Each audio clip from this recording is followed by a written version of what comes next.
திருச்சிற்றம்பலம். குருபாதம் துணை. ஓம் மகா கணபதியே நமக. நாராயண நாராயண. ஓம் நமசிவாய. அன்பர்களே, உங்கள் அனைவருக்கும் இனிய விநாயகர் சதுர்த்தி நல்வாழ்த்துக்களை அன்போடு தெரிவிப்பதிலே மிகுந்த மகிழ்ச்சி அடைகிறேன். இந்த பதிவிலே நாம் பார்க்க இருப்பது ஒரு புராண நிகழ்வு. முன்னொரு சமயத்திலே கருடாழ்வார் வைகுண்டத்தில் இருந்து ஸ்ரீ நாராயண பெருமாளாகிய அந்த மகாவிஷ்ணு சுவாமியினுடைய உத்தரவுக்கு ஏற்ப ஒரு தெய்வ பணி நிமித்தமாக இமாச்சல பர்வதத்துக்கு வருகிறார், அதாவது இமயமலைக்கு. அங்கே வந்து பெருமாள் சொன்ன சில பணிகளை நிறைவேற்றி கொண்டு அங்கே ஒரு தடாகம் இருக்கிறது ஒரு பகுதியிலே. அந்த தடாகத்தின் அருகிலே நல்ல குளிர்மையான ஒரு இனிமையான ஒரு ஏகாந்தமான சூழ்நிலை. அந்த தடாகத்தை பார்த்து ரசித்து கொண்டு அங்கே ஒரு கரையிலே அமர்ந்திருக்கிறார். ஒரு அருமையான சிட்டுக்குருவி அங்கே ஒவ்வொரு பூஞ்செடிகளிலும் அந்த தடாகத்திலும் அப்படியே அங்கு இங்கு பறந்து இனிமையாக ஓசை எழுப்பி கொண்டு இருப்பதை பார்த்து அந்த சிட்டுக்குருவியினுடைய அந்த அழகான அந்த தோற்றத்திலே அப்படியே மயங்கி இனிமையாக அதை பார்த்து ரசிக்கிறார். அப்படி ரசித்து கொண்டிருக்கின்ற நேரத்திலே அந்த இடத்திலே திடீரென்று நாராயண நாராயண என்று சொல்லிக்கொண்டு நாரதர் அங்கே வெளிப்படுகிறார். நாரத மகரிஷி அவரை கண்டவுடன் எழுந்து நமஸ்காரம் செய்து இருவரும் ஒருவருக்கு ஒருவர் நலம் விசாரித்து கொண்டிருக்கின்ற நேரத்திலே அந்த கருடாழ்வார் அவருடைய பார்வையானது அடிக்கடி அங்கே அந்த சிட்டுக்குருவியை நோக்கி போவதை பார்த்து நாரதர் சிரித்து கொண்டே, நன்றாக பாருங்கள், சிட்டுக்குருவி என்னுடைய அந்த அழகிலே நீங்கள் ரொம்ப ரசித்து விட்டீர்கள் போல் எனக்கு தெரிகிறது என்று சொன்னவுடன், ஆமாம் சுவாமி என்கிறார் கருடாழ்வார். சரி, என்ன செய்வது, இன்றோடு அது அதனுடைய விதி முடிகிறது அது என்று நாரதர் ஒரு சலிப்பாக சொல்கிறார். இதை கேட்டவுடனேயே கருடாழ்வார், என்ன, இன்றோடு விதி முடிகிறதா? இல்லையே, இந்த குருவியை நான் காப்பாற்ற வேண்டும். எனக்கு மனதிலே அப்படி ஒரு தொனி அதிகமாக ஒரு சொல்வது போல் இருக்கிறது. நான் இந்த குருவியை அப்படியெல்லாம் சாக விட மாட்டேன், இதை எப்படியாவது காப்பாற்றி விடுவேன் என்று சொல்லி உடனடியாக அவர் மனதிலே நினைக்கிறார். ஒரு தங்க கூண்டு அவர் கைக்கு வருகிறது. அந்த சிட்டுக்குருவியை அப்படியே ஆகர்ஷணம் செய்து அந்த கூண்டிலே அடைத்து, நாரத மகரிஷி, நான் விடைபெற்று செல்கிறேன், நாளை வரை இதை என்னுடைய கட்டுப்பாட்டில் வைத்திருப்பேன் என்று சொல்லிவிட்டு அவர் பறந்து சென்று விட்டார். நாரதரும் சிரித்து கொண்டே நாராயண நாராயண என்று அந்த இடத்தை விட்டு அகன்றார். நேராக வைகுண்டத்திற்கு சென்ற கருடாழ்வார் அங்கே வாசலிலே, வைகுண்ட வாசல், அந்த பரமபத வாசலிலே காவலுக்கு நிற்கின்ற ஜெயன் விஜயன் என்ற இரண்டு பெரும் வீரர்கள், அவர்கள் காவலர்கள், பெரிய பக்தர்கள், அவர்களிடத்திலே ஜெயனிடத்திலே அந்த கூண்டை கொடுத்து, இந்த கூண்டு உள்ளே வந்து சிட்டுக்குருவி இருக்கிறது, பத்திரம், நான் நாளை பெற்றுக்கொள்வேன், புரிந்ததா என்று சொல்லிவிட்டு அங்கிருந்து உள்ளே பெருமாளை பார்க்க சென்றார், தரிசிக்க. எல்லாம் அவர் பெருமாளிட்ட பணியை நிறைவேற்றிவிட்டு அவரிடம் எல்லா செய்தியையும் சொல்லிவிட்டு வெளியே வருகிறார். வெளியே வரும்பொழுது யமதர்மராஜா அங்கே வந்து கொண்டிருக்கிறார். இதை பார்த்த உடனேயே கருடாழ்வாருக்கு திகைப்பு ஏற்பட்டு விட்டது. ஆஹா, நாம் இந்த சிட்டுக்குருவியை காப்பாற்ற வேண்டும் என்று முயற்சி செய்து இதை இங்கே கொண்டு வந்து விட்டோம். இது இந்த யமதர்மராஜாவுக்கு தெரிந்து விட்டது போலும், அதனாலே இங்கே வந்து விட்டான். சரி, என்ன செய்கிறார் இவர் பார்ப்போம் என்று மனதிலே நினைத்து கொண்டிருக்கிறார். யமதர்மராஜா மிகவும் பணிவோடு கருடாழ்வாருக்கு நமஸ்காரம் செய்து அங்கே இருக்கின்ற ஜெயன் விஜயன் என்ற அந்த காவலர்களிடத்திலும் நமஸ்காரம் செய்து, எம்பெருமான் ஸ்ரீமன் நாராயண மூர்த்தியை நான் தரிசிக்க வேண்டும் மகாவிஷ்ணு சுவாமியை என்று வேண்டுகிறார். அவர்களும் உள்ளே அனுமதி பெற்று சரி நீங்கள் பார்க்க செல்லலாம் என்று கதவை திறந்து விடுகிறார்கள். யமதர்மராஜா உள்ளே செல்கிறார். உடனே கருடாழ்வார் மனதிலே நினைக்கிறார், உள்ளே போய் கண்டிப்பாக என்னை பற்றி இவர் சொல்லுவார். இந்த குருவியை தன்னுடைய கட்டுப்பாட்டுக்குள் இந்த கருடன் வைத்திருக்கிறான், அதை எப்படியாவது வாங்கி தாருங்கள் என்று தான் கேட்பதற்கு யமதர்மராஜா போயிருக்கிறார். சரி, இந்த குருவியை நான் எப்படியாவது வேறு இடத்திலே சென்று மறைத்து வைத்து விடுவேன் என்று சொல்லி மனதில் நினைத்து கொண்டு ஜெயா அந்த கூண்டை என்னிடம் கொடு என்று வாங்கி கொண்டு நேராக பறந்து சென்று இமாச்சல பருவத்திலே ஒரு குகை இருக்கிறது. அந்த குகைக்குள்ளே கொண்டு சென்று அந்த குருவியை அதிலே பறக்க விடுகிறார். குகைக்குள்ளே அது பறக்கிறது. குகையை விட்டு வெளியே வராமல் அந்த குகையின் வாயிலை தன்னுடைய மந்திர சக்தியினாலே அடைத்து விடுகிறார். அதற்கு பிறகு கருடாழ்வார் இனி இந்த யமன் எப்படி இந்த குருவியை நெருங்குகிறான் பார்ப்போம் என்று சொல்லிவிட்டு எதுவும் நடக்காதது போல் மீண்டும் மின்னல் வேகத்திலே அங்கே வைகுண்டத்திற்கு சென்று அங்கே காத்திருக்கிறார். உள்ளே சென்ற யமதர்மராஜா பெருமாளிடம் சில தெய்வீக ரகசியங்களை எல்லாம் பேசிவிட்டு அப்படியே வெளியே வருகிறார். வரும்பொழுது மீண்டும் மூவரையும் வணங்கி விடைபெற்று செல்கிறார். இன்னும் சிறிது நேரத்திலே பெருமாள் தன்னை கூப்பிடுவார், இந்த குருவி விஷயமாக பேசுவார் என்று காத்து கொண்டிருக்கிறார் கருடாழ்வார். ஆனால் திருமால் கூப்பிடவில்லை. ஒரு நாள் கழிந்து விட்டது. அதாவது பூலோகத்தில் ஒரு நாள் கழிந்து விட்டது. உயர இருந்து எட்டி பார்க்கிறார். பூலோகத்திலே ஒரு நாள் கழிந்து விட்டது, இனி பயமில்லை என்று சொல்லிவிட்டு வேகமாக பறந்து கீழே வருகிறார். வந்து அந்த குகையினுடைய வாசலை தன்னுடைய மந்திரக்கட்டுகளால் அடைத்து வைத்திருந்த அந்த வாசலை திறக்கிறார். அந்த கட்டு நீங்கப்பட்டதும் வாசல் திறக்கப்படுகிறது. உள்ளே சென்று பார்க்கிறார். அங்கே ஒரு நாகம், ஒரு பாம்பு, ஒரு கருநாகம் அந்த குருவியை அடித்து அதை விழுங்கி கொண்டிருப்பது தெரிகிறது. பார்த்த உடனேயே கருடாழ்வார்க்கு ஒன்றுமே ஓடவில்லை. ஆஹா, நாம் இத்தனை முயற்சி செய்தும் கடைசியிலே குருவியை காப்பாற்ற முடியவில்லையே என்று அப்படியே மனம் சோர்ந்து போனார். கோப அக்கினி அப்படியே அவர் நெஞ்சில் இருந்து அப்படியே வெளிப்பட்டு அவர் கண்கள் வழியாக அப்படியே அந்த கோபத்தோடு அந்த நாகத்தை உற்று பார்த்தார். அவர் கோபாக்கினி கிளம்பி அங்கே அந்த நாகமானது அப்படியே சரசரசர என்று பற்றி எரிந்து சாம்பலாகிவிட்டது. அதனுடைய வயிற்றுக்குள்ளே சென்று கொண்டிருந்த அந்த குருவியும் சாம்பலாகிவிட்டது.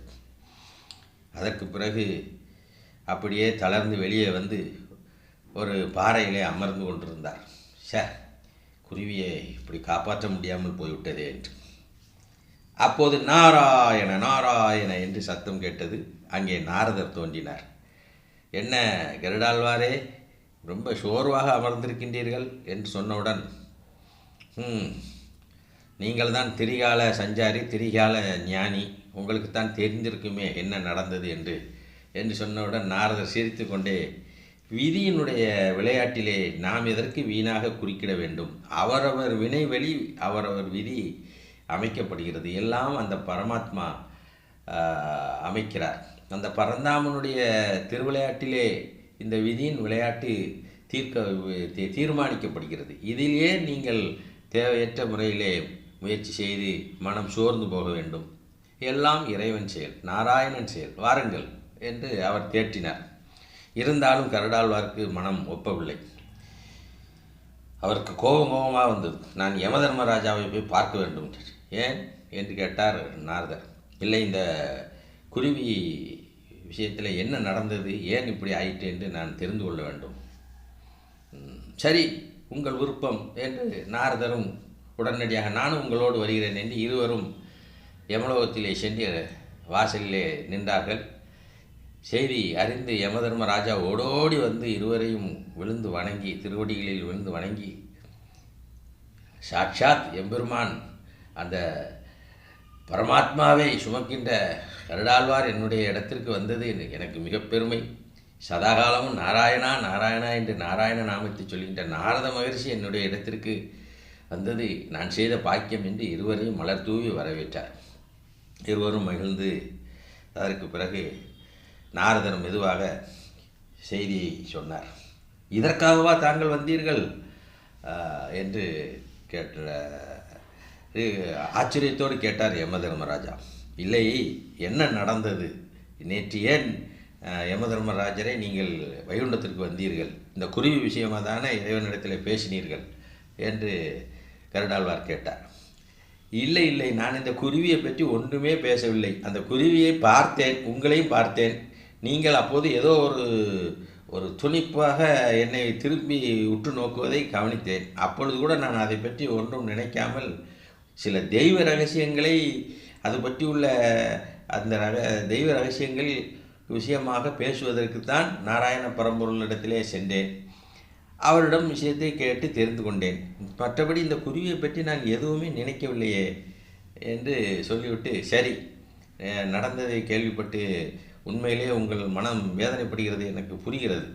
எதற்கும் சித்திரகுப்தரை அழைக்கிறேன் என்று சித்திரகுப்தரை அழைத்து அந்த குருவியை பற்றி உள்ள விவரங்களை கொண்டு வாருங்கள் என்றார். உடனே அவர் அங்கிருந்து 2 ஏட்டுச்சுவடிகளை கொண்டு வந்து, முதலிலே இந்த நாகத்தினுடைய ஏட்டுச்சுவடியினுடைய இறுதி வரியை படித்தாலே உங்களுக்கு எல்லாம் புரியும் என்றார் சித்திரகுப்தர். சரி, படியுங்கள் என்றார் யமதர்மராஜா. இறை கொடுத்தவனே தீக்கிரை ஆக்குவான். அதோடு அந்த ஏடு முடியுது. உடனே நாரதர் சிரித்து கொண்டே அதை கேட்கிறார். கருடாழ்வார் விளக்கி சொல்லுங்கள் என்கிறார். அதாவது கடைசியாக இந்த நாகப்பாம்பானது கருநாகமானது அந்த குகையிலே மிகவும் சோர்வாக இந்த குகையை விட்டு வெளியே செல்ல முடியாத ஒரு சூழ்நிலையிலே பசியோடு இருந்தது. அந்த நேரத்திலே நீங்கள் கொண்டு போய் அந்த சிட்டுக்குருவியை அங்கே போட்டு விட்டீர்கள்.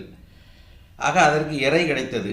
அதற்கு பிறகு அந்த இறையை அதை விழுங்கியதும் கோபத்தோடு நீங்கள் அதை உற்று பார்த்து தீக்கிரையாக்கி விட்டீர்கள். அதான் இறை கொடுத்தவனே தீக்கிரையாக்குவான் என்று அங்கே விதி முடிகிறது.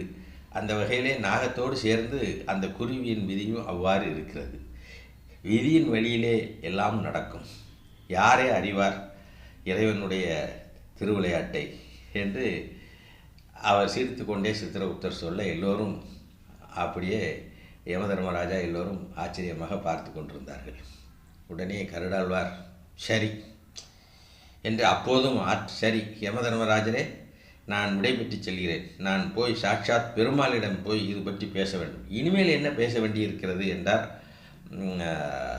நாரதர். இல்லை, நீங்களும் வாருங்கள், நாம் எல்லோருமே சென்று இதை கேட்க வேண்டும் என்று சாட்சாத் அந்த பரமாத்மாவை சகல லோகத்திற்கும் அதிபதியான அவரை, எல்லாவற்றுக்கும் மேலான அந்த பரம்பொருளான நாராயணமூர்த்தியை என்னுடைய முதுகிலே சுமைக்கிறேன். என்னாலே ஒரு குருவியை காப்பாற்ற முடியவில்லை என்று சொன்னால், அந்த விதியோடு என்னால் போட்டி போட முடியவில்லை என்று சொன்னால், சாதாரண மக்கள் விதியினுடைய வலிமைக்கு சிறிது கூட தாக்கு பிடிக்க மாட்டார்களே. அப்படி என்றால் விதிதான் பெரிதா அல்லது இறைவன் பெரியவனா? இதை நான் அந்த இறைவனிடம்தான் கேட்க வேண்டும் என்று அவர் சொன்னார். இது நல்ல கேள்விதான் என்று நாரதரும் சிரித்து கொண்டு, நடப்பதெல்லாம் நாராயணன் செயல் என்று எல்லோரும் புறப்பட்டார்கள். அங்கே நாராயணமூர்த்தி இடம் சென்று அவர்கள் இதை பற்றி இதை அவர்கள் நிற்கவும், நாராயணராகிய மகாவிஷ்ணு எல்லாம் அறிந்தேன், என்ன விஷயம் என்றார். சுவாமி, இந்த குருவியை என்னால் ஏன் காப்பாற்ற முடியவில்லை? தங்களை சுமக்கின்ற மகா பெரும் பேறு பெற்ற எனக்கு ஒரு சிட்டுக்குருவினுடைய உயிரை காப்பாற்ற முடியவில்லை என்றால் சாதாரண மக்கள் எவ்வாறு தங்களை காப்பாற்றிக் கொள்ள முடியும்? அதுதான் எனக்கு சந்தேகம் என்றார் கருடாழ்வார். கருடனே, உன்னுடைய ஆற்றாமை எனக்கு புரிகிறது. நீ விதியோடு போட்டி போட முயற்சி செய்தாய். விதியை பொறுத்தவரை அது சிட்டிக்குருவி என்றாலும் சரி அல்லது எவ்வளோ பெரிய மகான் என்றாலும் சரி, அதனுடைய வலிமை மிகவும் பெரிதாக ஒன்று போல்தான் இருக்கும். ஆனால் நீ செய்த முயற்சியை நான் குறை சொல்லவில்லை. ஆனால் எதை செய்ய வேண்டுமோ செய்வன திருந்த செய் என்பது பெரியோர்கள் வாக்கு. அப்படி இருக்க நீ செய்த அந்த முயற்சியை முறையாக செய்யவில்லை. நீ என்ன செய்திருக்க வேண்டும்? இவ்வளவு பெரிய ஒரு காரியத்தை செய்யப் போகிறாய்.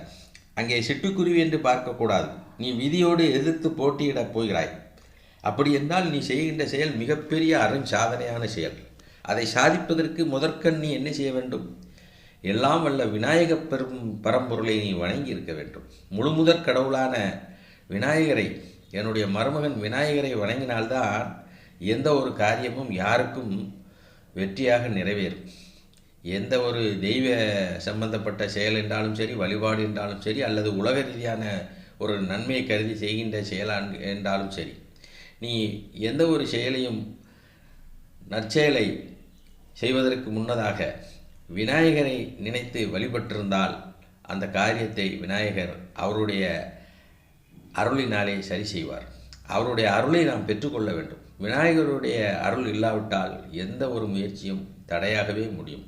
தடை என்றால் விக்கினம். விக்கினங்களுக்கெல்லாம் இறைவன் விக்கினேஸ்வரன். அவரை வணங்காமல் நீ தன்முனைப்போடு என்ன செய்தாய்? உன்னுடைய முயற்சியை செய்தாய். அதனாலே இந்த முயற்சி தோல்வி அடைந்தது. இப்போதும் ஒன்று கெட்டுப்போகவில்லை. அந்த விநாயகரிடம் சென்று நடந்த தவறுக்கு மன்னிப்பு கேட்டு அவரிடத்திலே சரணடைந்தால் அவரே இதற்கு தீர்ப்பு கூற முடியும் என்று அனுப்பி வைத்தார் மகாவிஷ்ணு. உடனடியாக நேராக கருடாழ்வார் விநாயகரிடத்திலே சென்றார். விநாயகருடைய திருவடியிலே வீழ்ந்து வணங்கி, சிறியேன் செய்த பிழையை சுவாமி பெருந்தன்மையோடு பொறுத்து கொள்ள வேண்டும். தங்களுடைய பெருமை அறியாமல் நான் ஒரு அரிய முயற்சியிலே ஈடுபட்டேன். ஆனால் அந்த முயற்சி தோல்வியில் அடைந்தது. எல்லாம் தாங்கள் அறிந்ததுதான். சிறியேன் அறியாமல் செய்த அந்த பிழையை பொறுத்து அடியனுடைய அபிலாஷை நிறைவேற்ற வேண்டும் இதில் என்று அவர் கண்ணீரோடு அந்த குருவிக்காக விநாயகருடைய திருவடியிலே விழுந்து வணங்கி, அவருடைய கண்களிலிருந்து கண்ணீர் எம்பெருமான் விநாயகப் பெருமானுடைய திருவடியிலே பட்டது. இதை கண்டதும் விநாயகர் மிகவும் மனம் இறங்கிவிட்டார். கருடனே, அருகே வா, அஞ்ச வேண்டாம். உன்னுடைய முயற்சியை நான் ஆதரிக்கிறேன். அறியாமல் செய்த பிழை, அதை நான் மன்னிக்கிறேன். இனி என்னுடைய ஆசி உனக்கு உண்டு. கவலைப்படாதே. உன்னுடைய விருப்பத்தை நிறைவேற்றி அந்த குருவியை காப்பாற்றுகிறேன். இதோ என்று தன்னுடைய தும்பிக்கையிலிருந்து அமிர்த தீர்த்தத்தை உருவாக்கினார்.